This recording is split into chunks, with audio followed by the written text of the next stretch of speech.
사랑하는 성도님들, 지난 시간에 말씀드린 것과 같이 히브리서를 펼치면 우리는 조금 낯선 느낌을 받게 됩니다. 바울 서신처럼 누구에게 문안한다라는 인사도 없고 편지를 받는 교회의 이름도 나오지를 않습니다. 대신 히브리서는 마치 강단 위에서 선포되는 장엄한 설교와 같이 바로 이 편지가 시작이 되고 있다라고 지난 시간에 말씀을 드렸습니다. 지난 시간에 설교 제목과 같이 히브리서 저자는 말씀하시는 하나님을 독자와 청자에게 즉시 이야기를 해주고 싶었던 것입니다.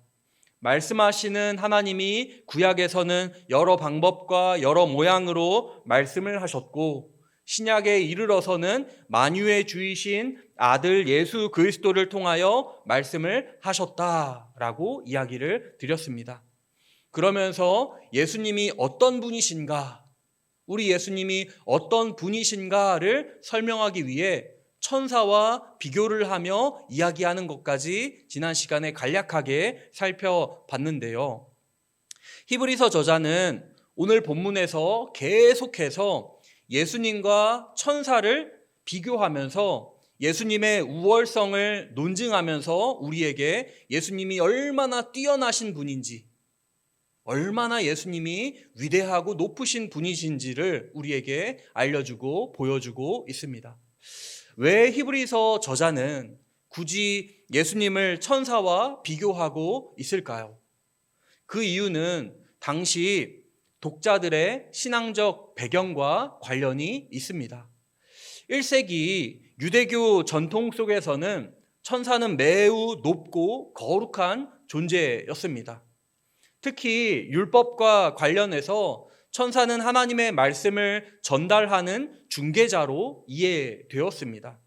사도행전 7장과 갈라디아 3장에도 율법이 천사들을 통해 전달되었다라는 인식이 나타납니다. 그러다 보니까 어떤 사람들은 이런 생각을 하게 되었습니다. 율법이, 하나님의 말씀인 이 소중한 율법이 천사를 통해 주어졌다면 예수님은 인간보다는, 보통 인간인 우리들보다는 뛰어나지만 이 천사보다는 조금 못하신 거 아닌가라는 생각을 하게 되었습니다.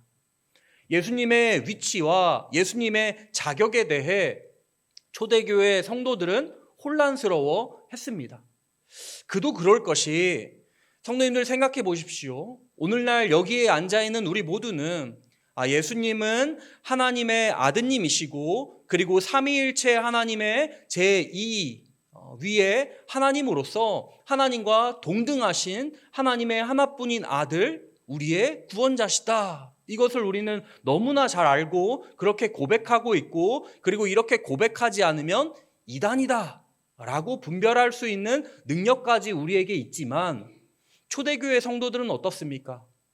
예수님이 죽으시고 부활하시고 승천하신 지 30년, 40년 정도밖에 시간이 지나지 않았습니다. 교리라는 것이, 이것이 바로 우리가 믿는 바입니다 라는 이 교리라는 것이 정립되기 전이라는 것입니다. 그러니까 성도들은 혼란스러운 거죠. 예수님은 우리보다는 뛰어나시고 우리보다는 높으신 것 같은데 천사들과 비교했을 때 예수님은 어떤 분이실까? 영적인 피조물 중에 가장 위대한, 가장 뛰어난 천사와 비교할 때 예수님은 어떤 존재이신가? 그리고 하나님 아버지와 비교했을 때 또 예수님은 어떤 분이실까? 초대교회 성도들은 매우 혼란스러웠습니다. 그래서 이 히브리서의 저자, 누구인지 우리가 알 수 없지만 이 저자는 천사와 비교하면서 예수님의 우월성, 예수님의 뛰어나심, 예수님의 하나님 되심, 예수님의 하나님 아들 되심을 이야기하고 들려주고 바른 길로 인도해 주고자 했던 것입니다. 히브리서 기자는 단호하게 성도들을 멈춰 세웁니다. 예수님은 천사들보다 못하신 분이 결코 아니다라는 것입니다. 예수님은 천사와 비슷하거나 천사보다 못한 존재가 아니라 비교 자체가 성립되지 않는 우월한 분이시다라는 것입니다. 그래서 저자는 가장 독자들이 존경하던 존재, 가장 높다고 여겼던 존재, 바로 천사를 비교 대상으로 삼아 이렇게 이야기를 하고 있습니다. 아들 예수님은 천사보다 훨씬 뛰어납니다 라고요. 이런 비교가 히브리서의 곳곳에 나오거든요. 뒤에서 나중에 살피겠지만 모세랑도 예수님을 비교합니다. 그리고 여호수아랑도 예수님을 비교합니다. 이런 비교들을 통해 당시 독자들이, 청중들이 생각하고 있었던 그 위대하고 뛰어난 그 모든 대상들보다 우리 예수님이 훨씬 더 우월하시다고, 비교조차 불가능하다고 우리 성도들에게 설득을 하며 이야기를 들려주고 있는 것입니다. 이 예수님의 우월성을 감정적으로나 아니면 세상 지식으로나 철학으로나 그렇게 설명하며 논증하지 않습니다. 히브리서 기자는 성경을 가지고 이 사실을 증명합니다. 오늘 본문에 잘 보시면은요, 시편 그리고 사무엘하 그리고 신명기 말씀이 계속 인용되고 있습니다. 7번이나 인용되고 있습니다. 7이라는 숫자, 우리 성경에서 완전수다라는 거 우리 성도님들 너무나 잘 알고 계시죠. 이렇게 연속적으로 구약 성경을 인용하면서 이야기하는 것을 학자들은 카테나라고 이야기를 하는데요, 라틴어인데 연쇄 인용이라는 뜻입니다. 어떠한 주장을 하기 위해 구약 성경을 연달아서 인용하면서 이것은, 이 명제는 사실입니다 라고 이야기하는 기법을 가리켜 이 카테나라고 하는데, 오늘 본문이 바로 그 기법이 사용된 말씀이 되겠습니다. 의미는 분명합니다. 내가 새로운 이야기를 여러분에게 들려주는 게 아닙니다. 여러분들이 알고 있는 바로 그 성경이, 바로 그 구약이 예수 그리스도가 누구이신지를 이미 증언하고 있습니다 라는 것을 들려주고 있는 것입니다. 성도님들, 히브리서 1장 오늘 이 본문 말씀 있지 않습니까? 매우 깊은 영적인 초대입니다. 우리가 예수님을 너무 작게, 너무 익숙하게, 너무 가볍게 여기고 있지는 않은지 돌아보게 하는 초대입니다. 천사보다 뛰어나신 아들, 그 어떠한 피조물보다, 그 어떠한 피조물 중에 가장 뛰어나고 가장 영적인 존재가 천사이지 않습니까? 그 천사보다 훨씬 뛰어나신 아들, 가장 아름다운 이름을 얻으신 아들, 그분을 우리는 누구로 고백하며 살아가고 있는지 우리를 돌아보며 우리의 고백을 살펴보게 하는 그런 본문 말씀이 되겠습니다. 이제 본문으로 들어가 유일무이한 아들이라는 이름을, 그 의미를 같이 한번 생각해 보겠습니다. 히브리서 기자는 첫 번째 증거를 제시합니다. 예수 그리스도가 왜 천사보다 뛰어나신가? 그 답을 이렇게 말씀합니다. 오늘 본문 4절입니다. 그가 천사보다 훨씬 뛰어남은 그들보다 더욱 아름다운 이름을 기업으로 얻으심이니. 여기서 핵심은 이름입니다. 이름. 성경에서 이름은 단순한 호칭이 아닙니다. 이름은 존재의 정체성이고 그 존재가 누구이며 어떤 권세를 가졌는지를 드러냅니다. 우리가 작년에 하나님의 이름들 계속 살펴봤을 때 내내 강조했던 그 내용이기도 하죠. 히브리서 기자는 이렇게 얘기합니다. 예수께서 천사보다 뛰어나신 이유는 능력이 조금 더 많으셔서가 아니라 전혀 다른 이름, 비교 불가능한 이름을 예수님이 가지고 계시기 때문입니다 라고 이야기를 하고 있습니다. 그 이름이 무엇입니까? 바로 아들입니다. 아들. 그래서 5절에서 이렇게 묻습니다. 하나님께서 어느 때에 천사 중 누구에게 너는 내 아들이라 오늘 내가 너를 낳았다 하셨으며 또다시 나는 그에게 아버지가 되고 그는 내게 아들이 되리라 하셨느냐? 이 질문은 대답을 요구하지 않는 질문입니다. 답은 분명합니다. 없다라는 거죠. 어느 천사에게도 하나님이 너는 내 아들이다 라고 이야기하신 적 없습니다. 단 한 번도 없죠. 천사는 위대한 존재입니다. 하나님의 뜻을 수행하고요, 하나님의 명령을 전달하는 영광스러운 피조물입니다. 그러나 하나님은 단 한 번도 한 천사에게 너는 내 아들이다 라고 부르신 적은 없습니다. 아들은 오직 한 분, 우리 구주 예수 그리스도 뿐이십니다.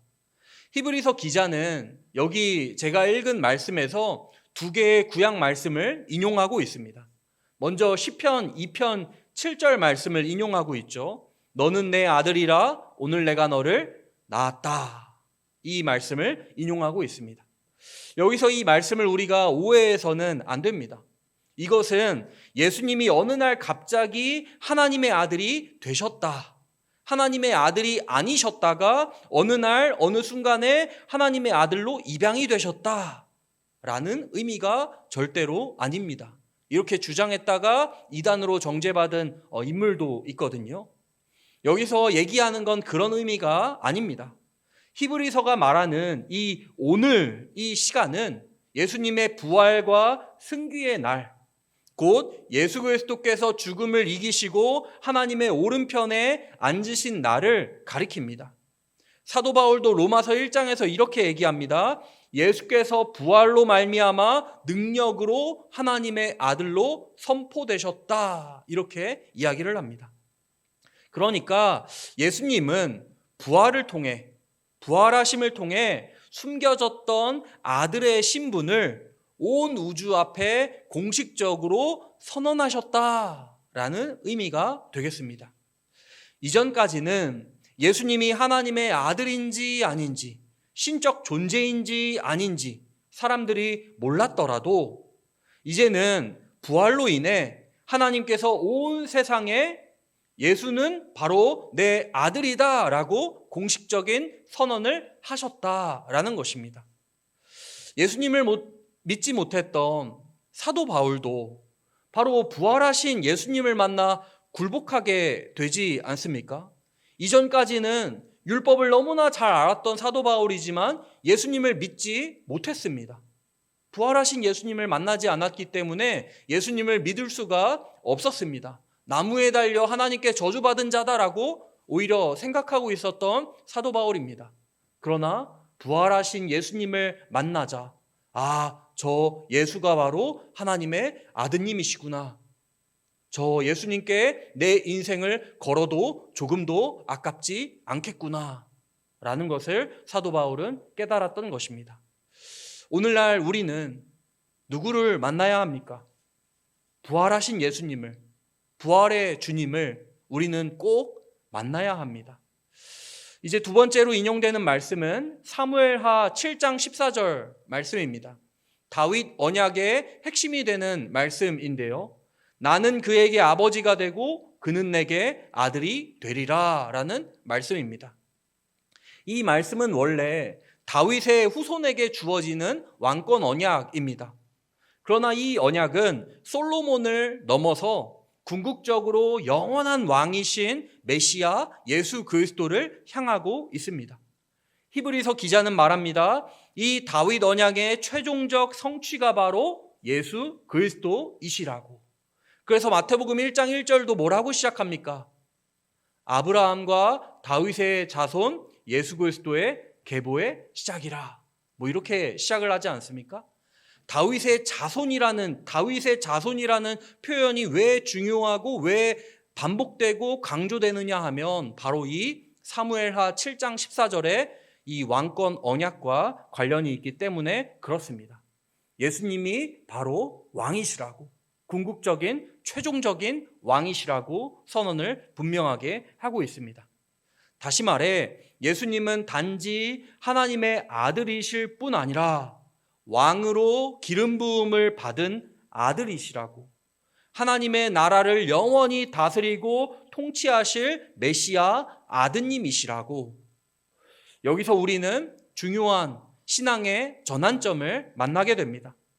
예수님을 단순히 우리에게 말씀을 전해주시는 분, 우리를 위하여 십자가에 못 박혀 죽으신 분, 대속제물이 되신 분, 희생제물이 되신 분, 이렇게만 우리가 이해해서는 안 됩니다. 예수님은 계시의 전달자, 말씀하시는 분이실 뿐 아니라 계시 그 자체이십니다. 천사는 하나님의 말씀을 전하는데 예수님은 그 말씀의 내용이 되십니다. 그 계시의 내용이 되시는 거죠. 아들이신 예수님은 상속받은 분이시고 그래서 아버지의 모든 것을 상속하십니다. 권세도 영광도 통치도 모두 다 상속하십니다. 천사는 아무리 위대해도 상속자가 아닙니다. 그러나 아들은 만유의 상속자이십니다. 우리는 예수님을 어떻게 부르고 이해하고 있습니까? 선한 분, 좋은 분, 우리의 목자 다 맞는 말이지만 히브리서는 우리를 더 깊은 고백으로 이끌어갑니다. 그분은 만유를 상속받은 아드님이시다라는 겁니다. 이 고백은 우리의 신앙을 완전히 바꿔놓습니다. 하나님의 아드님이시라면, 우리 예수님이 하나님의 아드님이시라면 천사보다 못한 분이 아니십니다. 예수님이 하나님의 아드님이시라면 대리자도 아닙니다. 예수님이 하나님의 아드님이시라면 천사와 나란히 놓일 수 있는 그런 피조물이 아니십니다. 오늘 우리 믿음이 흔들릴 때 예수님을 여러 선택지 중 하나로 내려놓고 싶을 때 오늘 본문은 우리에게 묻습니다. 하나님께서 어느 때에 천사 중 누구에게 아들이라 하셨습니까? 그 질문 앞에서 우리는 다시 고백하게 됩니다. 예수 그리스도는 유일무이한 하나님의 아들, 가장 아름다운 이름을 얻으신 분이라고요. 히브리서 기자는 이제 두 번째 증거를 우리에게 제시합니다. 아들이 천사보다 뛰어나신 이유는 단지 아들이라는 이름 때문만이 아닙니다. 그분은 경배를 받으시는 분이고 천사는 경배하는 존재이다라고 이야기를 덧붙입니다. 본문 6절 말씀입니다. 본문 6절입니다. 또 그가 맏아들을 이끌어 세상에 다시 들어오게 하실 때에 하나님의 모든 천사들은 그에게 경배할지어다 말씀하시며, 이 한 구절이 가지는 무게는 매우 큽니다. 성경에서 경배는 엎드리는 행위이지 않습니까? 이 경배는 오직 하나님께만 드려지는 행위입니다. 하나님 아버지께만 드리던 행위이죠. 그런데 하나님께서 모든 천사에게 명령을 하십니다. 예수께 경배하라. 이렇게 말씀을 하고 계십니다. 여기서 말하는 맏아들은 창조 순서에서 첫 번째라는 뜻이 아닙니다. 성경에서 맏아들은 지위와 상속권을 가진 자, 가장 높은 권세를 가진 아들을 의미하고 가리킬 때 맏아들이라는 표현을 자주 사용합니다. 그러니까 예수 그리스도의 가장 높은 권세를 가리키는 표현이 되겠습니다. 아들은 경배의 중심에 서 계시고 천사는 그분 앞에 엎드려야 할 존재다라는 것입니다. 사랑하는 성도님들, 천사가 예수님을 경배한다는 사실은 무엇을 의미합니까? 예수님은 천사보다 조금 더 높은 존재가 아니라 천사가 속한 전체 세계의 주권자시다라는 뜻이 되겠습니다. 히브리서 기자는 7절에서 천사의 존재를 이렇게 설명합니다. 또 천사들에게 관하여는 그는 그의 천사들을 바람으로 그의 사역자들을 불꽃으로 삼으시니라 하셨으되, 여기서 시편 104편을 인용하고 있는데요. 여기서 천사는 바람으로 불꽃으로 비유되고 있습니다. 이는 천사의 본질과 관련되어 있는 말씀인데요. 천사는 하나님의 뜻에 따라 움직이는 존재이다라는 것입니다. 하나님의 필요에 따라 바람으로 하나님의 보냄을 받게 되고 하나님의 필요하실 때 불꽃처럼 하나님이 사용하신다라는 것입니다. 천사는 언제나 보내심을 받는 존재, 곧 하나님의 사역자다, 하나님의 종이다라는 것입니다.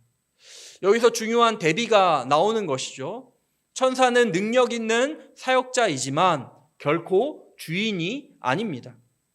천사는 하나님의 계획 안에서 쓰임을 받지만 그 계획의 중심에 서 있지는 않습니다. 반면에 8절에서 분위기가 완전히 달라집니다. 아들 예수님에 관한 말씀이 8절에 나오는데요. 아들에 관하여는 하나님이여 주의 보좌는 영영하며 주의 나라의 규는 공평한 규이니이다. 히브리서 기자는 시편 45편을 인용하면서 아들을, 우리 예수님을 하나님이라고 부르고 있습니다. 이것은 매우 대담한 선언입니다. 아들은 단순히 하나님을 닮은 분이 아니라 하나님의 통치를 그 자체로 구현하시는 분이시다라는 겁니다. 천사는 보좌 앞에 서 있지만 아들은 보좌에 앉아 계십니다. 천사는 명령을 수행하지만 아들은 명령하시며 나라를 다스리십니다. 그리고 그 통치는 어떤 통치입니까? 주의 나라의 규는 공평한 규라 말씀합니다. 아들의 나라는 힘이나 공포로 지배하는 나라가 아닙니다. 불의와 폭력으로 유지되는 나라가 아닙니다. 의와 공평으로 세워진 나라입니다. 9절에서 그 이유를 이렇게 설명합니다. 주께서 의를 사랑하시고 불법을 미워하셨으니 그러므로 하나님 곧 주의 하나님이 즐거움의 기름을 주께 부어 주를 동류들보다 뛰어나게 하셨도다 하였고, 아들이 높임을 받으신 이유는 우연이 아닙니다. 그분은 의를 사랑하셨고 불법을 미워하셨습니다. 십자가까지 순종하심으로 아버지의 뜻을 이루셨습니다. 그 결과 하나님께서 그를 모든 존재 위에 높이셨습니다. 히브리서 기자는 분명히 말합니다. 천사는 섬기기 위해 존재합니다. 아들은 경배를 받기 위해 존재하십니다. 만약 우리가 예수님을 도움을 주는 존재 정도로만 여긴다면 우리는 천사와 아들의 자리를 바꿔놓고 있는 것입니다. 예수 그리스도는 우리를 돕는 분이시기 전에 우리가 엎드려 경배해야 할 온 우주의 통치자, 왕이십니다. 히브리서 기자는 이제 마지막 증거를 우리에게 제시합니다. 아들이 천사보다 뛰어나신 이유는 이름과 지위 때문만이 아니라 존재의 차원이 다르시기 때문입니다. 천사는 피조물이지만 아들은 창조주이십니다. 본문 10절 말씀인데요. 또 주여 태초에 주께서 땅에 기초를 두셨으며 하늘도 주의 손으로 지으신 바라. 여기 시편 102편 말씀을 인용하고 있습니다. 원래 이 시편은 영원하신 여호와 하나님께 올려드리는 기도문이었습니다. 그런데 히브리서 기자는 이 말씀을 아드님께, 우리 예수님께 그대로 적용을 하고 있습니다. 의미는 분명하죠. 예수 그리스도는 창조의 현장에 참여하신 분이 아니라 창조의 주체이시다라는 것입니다.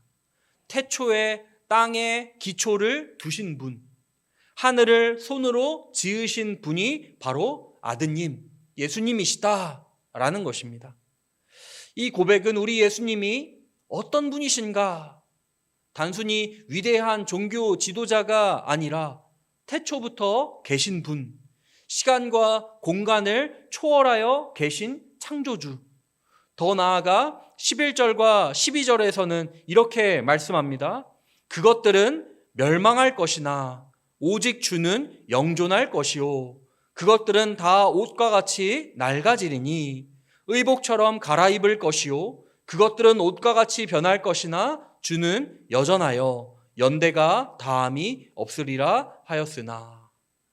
하늘과 땅, 우리가 가장 견고하다고 여기는 이 세계도 성경은 이렇게 말씀을 합니다.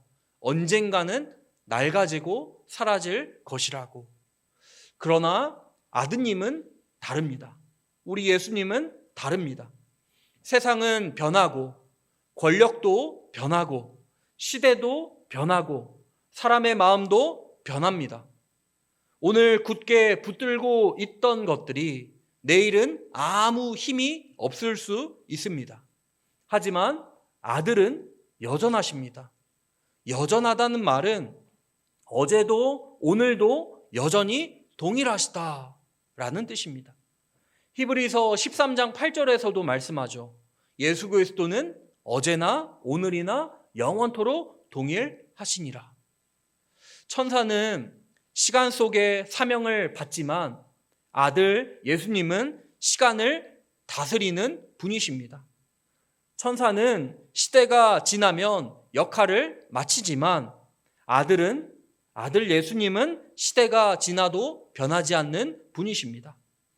히브리서 기자는 마지막으로 시편 110편 1절 말씀을 인용합니다. 어느 때에 천사 중 누구에게 내가 내 원수로 내 발등상이 되게 하기까지 너는 내 우편에 앉아 있으라 하셨느냐.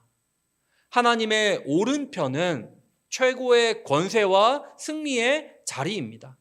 어느 천사도 이 자리에 초대받은 적이 없습니다. 오직 아들만이 모든 원수가 굴복할 때까지 그 자리에 앉아 계십니다. 그리고 14절에서 천사의 역할이 다시 한번 분명하게 정리되고 있습니다. 14절입니다. 모든 천사들은 섬기는 영으로서 구원받을 상속자들을 위하여 섬기라고 보내심이 아니냐. 천사는 이 당시에 성도들이 그렇게 위대하다고 뛰어나다고 이야기하던 천사는 아들 예수님과 경쟁하는 존재나 비교되는 대상이 아닙니다. 천사는 성도를 섬기기 위해 보냄을 받은 하나님의 그 수종들, 영이라고 오늘 본문에서는 이야기합니다. 14절에서 우리를 가리켜 구원받을 상속자들이라고 표현을 합니다. 우리의 구원을 이루시고 우리의 구원을 완성하실 분은 우리 구주 예수 그리스도 뿐이시다라는 것입니다. 변하는 세상 속에서 우리가 붙들어야 할 분은 결코 변하지 않으시는 하나님의 아드님, 우리 구주 예수 그리스도이십니다. 천사도 아니고 사람도 아니고 세상도 아닙니다. 태초부터 계시고 지금도 다스리고 계시며 영원히 동일하신 우리 구주 예수 그리스도를 우리는 붙들며 살아가야 합니다.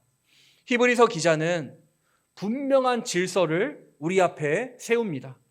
천사는 우리의 숭배 대상이 아닙니다. 오늘날에도 로마 카톨릭 천주교는 천사를 숭배하고 수호신을, 수호 천사를 두고 그렇게 살아가고 섬기며 살아가고 있지 않습니까? 우리는 절대로 그렇게 할 수 없습니다. 천사는 우리의 숭배의 대상이 아니라 도리어 성도를 섬기는 존재라고 분명하게 오늘 본문은 말씀을 하고 있습니다. 성도는 구원을 받은 자들이고 그 구원의 중심에는 하나님의 아들 예수 그리스도께서 계시기 때문에 천사보다 뛰어나신 예수께서 얻으시고 베푸신 구원이 우리에게 주어져 천사는 우리를 섬기는 존재라고 분명하게 오늘 본문은 말씀을 하고 있습니다. 이 말씀은 우리에게 힘과 위로를 줍니다. 우리는 연약하지만 홀로 살아가는 존재들은 아닙니다. 하나님께서 천사들까지 우리를 위해 섬기도록 보내시기 때문에 그렇습니다. 우리의 삶은 우연이 아니라 하나님의 치밀한 돌보심 속에 있다는 사실을 우리에게 가르쳐주고 있습니다. 마치 소돔과 고모라가 멸망할 때 하나님께서 천사를 보내셔서 롯을 구출해 주지 않으셨습니까? 그리고 선지자 엘리사의 시대에 적군에게 성이 다 둘러싸여 있을 때 천군 천사가, 보이지 않는 천군 천사가 성을 지키며 보호하고 있었던 것처럼, 또 사도들이 옥에 갇혀 있을 때 천사들이 문을 열어주고 쇠사슬을 풀어주고 구출해 준 것처럼 하나님께서 보내신 천사들은 오늘 우리를 지켜주고 오늘 우리를 보호해주고 있다라는 것입니다. 그러나 우리가 바라보고 의지해야 할 것은 당연히 천사가 아닙니다. 오직 하나님의 아들, 우리 구주 예수 그리스도이십니다. 천사는 뒤에 서 있고 아들은 중심에 서 계십니다. 천사는 보내심을 받고 아들은 다스리십니다. 천사는 섬기지만 아들은 경배를 받으십니다. 성도님들, 우리가 의지하고 붙들어야 할 분, 천사보다 뛰어나신 아들 예수 그리스도이십니다. 아들이라는 아름답고 영광스러운 이름을 얻으신, 태초부터 계시며 지금도 다스리고 계시는 분, 하나님의 아들 예수 그리스도께 우리의 모든 신경과 시선을 집중하며 우리는 믿음으로 살아가야 합니다. 우리 모두 오직 우리의 경배의 대상이 되시는 우리 구주 예수 그리스도만을 붙들고 의지하면서 우리 날마다 승리하며 살아가길 간절히 소원합니다. 성도님들, 오늘 말씀 좀 지루하고 따분하고 좀 힘드셨을 수 있습니다. 이게 구약 성경 자체가 7구절이 인용되고 있는 말씀이다 보니 좀 묵직해서 그렇습니다. 그런데 이 본문이 우리에게 들려주는 바는 확실합니다. 예수님은 어떤 존재와도 누구와도 비교 자체가 불가능한 하나님의 유일무이한 아들이시다. 그런데 중요한 건 무엇입니까? 이 아드님이 우리와 상관이 있다 없다? 있다는 겁니다. 우리가 예수님을 이렇게 알아가는 것이 중요하고 이 예수님을 아는 지식이 우리에게 힘과 위로와 능력이 되는 것은 예수님과 나와의 관계가 상관이 있는 관계이기 때문에 그런 겁니다. 이 뛰어나신 예수님이 바로 나의 구원자시다. 바로 나와 날마다 동행하는 분이시다. 라는 사실에 우리의 힘과 위로와 능력이 있기 때문에 그렇습니다. 성도님들, 이 사실을 우리가 잊지 않고 살아갔으면 좋겠습니다. 천사보다 뛰어나신 아들, 우리 구주 예수 그리스도, 그분이 바로 저와 우리 모든 성도님들의 구원자, 우리와 늘 동행하시는 우리 구주 예수 그리스도이십니다. 그분만을 바라보고 그분만을 의지하며 살아가는 우리 모두가 되기를 간절히 소원합니다. 기도하겠습니다.